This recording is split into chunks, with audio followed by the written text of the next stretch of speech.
বিশ্ব ক্রিকেটে পাকিস্তানের লজ্জার অধ্যায় যেন শেষই হচ্ছে না। মাঠে হার, মাঠের বাইরে বিতর্ক, সব কিছুর মাঝেই এবার নতুন করে মুখ পুরল দুই তারকা বাবর আজম ও মোহাম্মদ রিজওয়ানের। যেই বিগ ব্যাশ লিগে নিজেদের টি-20 দক্ষতা প্রমাণ করার কথা ছিল, সেখানেই গড়লেন এক অবাঞ্ছিত রেকর্ড। দ্রুত রান তোলার মঞ্চে টেস্ট সুলভ ব্যাটিং, ধীর গতির ইনিংস আর রিটায়ার্ড আউট, সব মিলিয়ে বিশ্ব মঞ্চে পাকিস্তান ক্রিকেটের লজ্জা আরও গভীর হলো।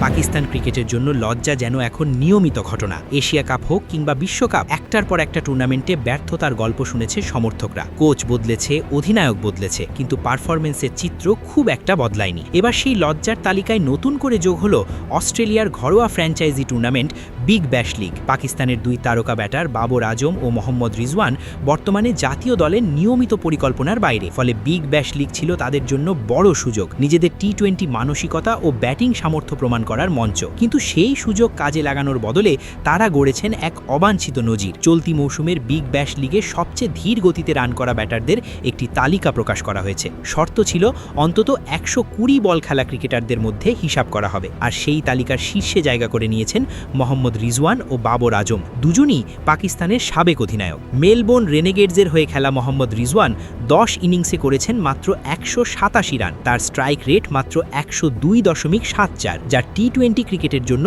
চরমভাবে হতাশাজনক। ব্যাটিং গড়ও মাত্র 18.7। সবচেয়ে বড় লজ্জার ঘটনা ঘটে একটি ম্যাচে, যেখানে ধীর গতির ব্যাটিংয়ের কারণে তাকে রিটায়ার্ড আউট করা হয়। 23 বলে 26 রান করে মাঠ ছাড়েন তিনি। বিগ ব্যাশ লিগের ইতিহাসে তিনিই প্রথম বিদেশি ক্রিকেটার যাকে এইভাবে রিটায়ার্ড আউট হতে হয়েছে। এই ঘটনা শুধু রিজওয়ানের জন্য নয়, পুরো পাকিস্তান ক্রিকেট ব্যবস্থার জন্যই অপমানজনক বলে মনে করছেন সমর্থকরা, কারণ টি-20 লিগে এমন সিদ্ধান্ত সাধারণত খুবই বিরল। অন্যদিকে বাবরের অবস্থাও খুব একটা ভালো নয়। সিডনি সিক্সার্সের হয়ে খেললেও তার ব্যাটিংয়ে সেই পুরনো সমস্যা আবার সামনে এসেছে। বাবরের স্ট্রাইক রেট 107.48, যা এই তালিকায় দ্বিতীয় সর্বনিম্ন। 28.17 গড়ে 201 রান করলেও দ্রুত রান তোলার ক্ষেত্রে তার অক্ষমতা স্পষ্ট হয়েছে। বিশেষ করে গতিময় অস্ট্রেলিয়ান পিচে পেসারদের বিপক্ষে বাবর বারবার সমস্যায় পড়েছেন। যে দুই ব্যাটারকে একসময় পাকিস্তানের টি-20 ক্রিকেটের ভরসা বলা হতো, তারাই এখন ধীর গতির ব্যাটিংয়ের প্রতীক হয়ে উঠেছেন। আধুনিক টি-20 ক্রিকেট যেখানে আগ্রাসন, ইনোভেশন